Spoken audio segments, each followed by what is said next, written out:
কত রাজা, কত বাদশাহ, কত শাহানশামীর ওমরাত এই পৃথিবীর জমিনে ছিল, যাদের ঘর বাড়িগুলা কত সুন্দর ছিল, যাদের বিল্ডিং ইমারত কত মজবুত ছিল, যাদের ধমকে জমিন থরথর করে কাঁপত, আজকে তাদের কবরের উপরে গরু ছাগলে ঘাস খায়, কবর থেকে তাদের খেদাইবার শক্তি নাই। কুজা কারণ, কুজা ফেরাউন, কুজা নমরুদ সুদাহমান, কুজা শাওকত পেয়াজ শাহেদ, কুজা তখতে সুলাইমান, কুজা শাওকত পেয়াজ শাহেদ, কুজা তখতে সুলাইমান। এখন জাহাজ গাড়ি হাওয়ায় চলে, কলেরই বিধান, ওগো বিনা কলে হাওয়ায় চলত হযরত সুলাইমান, মোরা সেই মুসলমান।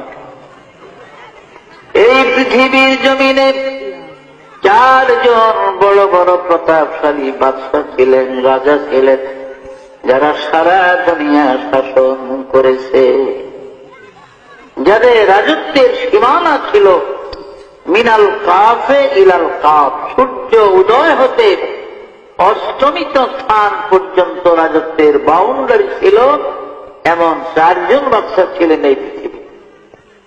এদের মধ্যে 2 জন ছিল কাফের আর 2 জন ছিলেন মুসলমান। কাফের মধ্যে 2 জন ছিল বাদশাহ নমরুদ এবং মুখতানসর, আর মুসলমানের মধ্যে ছিলেন হযরত নবী সাইয়েদনা সুলাইমান আলাইহিস সালাম এবং বাদশাহ জুলকারনাইন। জুলকারনাইন বাদশাকে কোরআনের ভাষায় জুলকারনাইন বলা হয়। কিতাবের মধ্যে তার নাম হলো ইস্কান্দার জুলকারনাইন, তাওরীত কিতাবে তার নাম হলো কোরেশ, ইনজিল কিতাবে তার নাম সাইরাস, আর ইংরেজরা তাকে আলেকজান্ডার বলতো।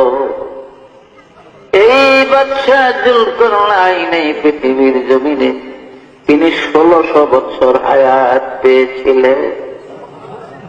কয়শো বছর? 1600 বছর। আমাদের 14 গোষ্ঠীর হায়াত একত্র করলে ওই বনি 1600 বছর। যত লাভ দিলাম সব বাগনা। ভাইয়েরা আমার, বাদশাহ জুলকারনাইনকে আল্লাহ পাক মুজিজা স্বরূপ একটা ঘোড়া দান করেছিলেন। তাফসীরে জাবিরিতে আছে, জামে সগীর বগবীর মধ্যে লেখে বাদশাহ জুলকারনাইনকে আল্লাহ পাক মুজিজার একটা ঘোড়া দিয়েছিলেন।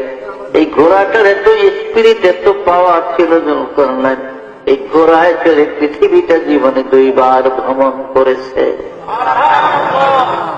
পৃথিবীটা জীবনে সূর্য উদয় হতে অস্তমিত স্থান পর্যন্ত জুলকারনাইনের জীবনে 2 বার পৃথিবী ভ্রমণ করছে। ঘোড়াটার এত স্পিড, এত পাওয়ার ছিল, এত দ্রুত গতিতে চলত জুলকারনাইনের ঘোড়া। যখন তিনি ঘোড়ায় চড়ে পৃথিবী ভ্রমণের জন্য ঘোড়াকে চাবুক মারতেন, আঘাত করতেন, তার ঘোড়াটা এক এক কদমে 12,000 মাইল করে চলত। জেরুজালেম শহর থেকে, অর্থাৎ বাইতুল মুকাদ্দাস থেকে, বাইতুল মুকাদ্দাসের আরবিতে 3টা নাম, বাইতুল মুকাদ্দাস, বাইতুল মাকদাস, বাইতুল কুদস, এই 3 নামে ব্যবহার। আর ইংরেজিতে বলা হয় জেরুজালেম। ইহুদিরা ইব্রানি ভাষায় তারা ওর সেলিম বলে জেরুজালেম। 5টা নাম হল।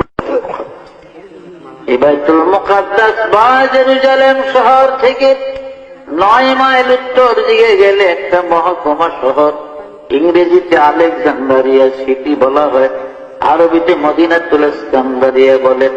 এই ইস্কান্দারিয়ার মধ্যে বাদশাহ জুলকারনাইনের কবর আমি গুনাহগার অনেকবার জিয়ারতের তৌফিক আল্লাহ দান করেছিলেন। আমার এক বন্ধু ছিল মাওলানা হাসান নামে, তার বাড়ি ছিল চট্টগ্রাম মহেশখালীতে, দ্বীপের ওই পার। ও হাটহাজারী থেকে দাওরা পাস করে বাগদাদে গেছে আমার 4 বছর আগে। আমি 61 ইংরেজিতে ঢুকছি সিরিয়াতে, তবে বাগদাদে আসছি আমি ঢোকার সময়ও বাগদাদ হয়ে সিরিয়াতে গেছি, কিন্তু 4 মাস একাধারে ছিলাম ইংরেজি 1962-তে আসে। এই 62 ইংরেজিতে আমার ওই হাসানের সাথে দেখা। আমরা বড় বড় কবর দেখলে সব কইরা নিজেরা একটা আনন্দ উৎসবের মাধ্যমে রুমালের কোনায় ধরে ধরে মাপটা দেখলাম, দেখতাম কবরটা কত লম্বা। এতে দেখা গেছে বাদশাহ জুলকারনাইনের কবরটা 48 হাত লম্বা। কত বিরাট কায়া, শক্তিশালী মানুষ ছিল। অথচ কাজা এলাহির ডাক যখন আসছে, মৃত্যুর পরোয়ানা যখন এসে গেছে, আর এই দুনিয়ায় থাকতে পারে না, চলে গেছে। তো আমরা কি থাকতাম বর্ম দুনিয়াতে? আমরাও পারল।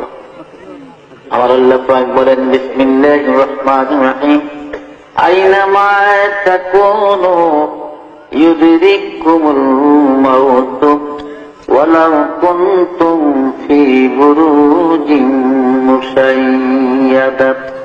ও বান্দা, মৌতের ডরে, মৃত্যুর ভয়ে তুমি পৃথিবীর যেখানে যাও না কেন, যেই জায়গায় গিয়ে ঢুকাও না কেন, আব্দুল্লাহ বাদশার মতো যদি সত্য লোহার মজবুত একটা সিন্দুক বানাইয়া তার মধ্যে তুমি লুকাও, আমার মালাকুল মউত ওই সিন্দুক থেকে তোমাকে ধরে নেবে, এই দেশের জমিনে থাকতে দিবে না।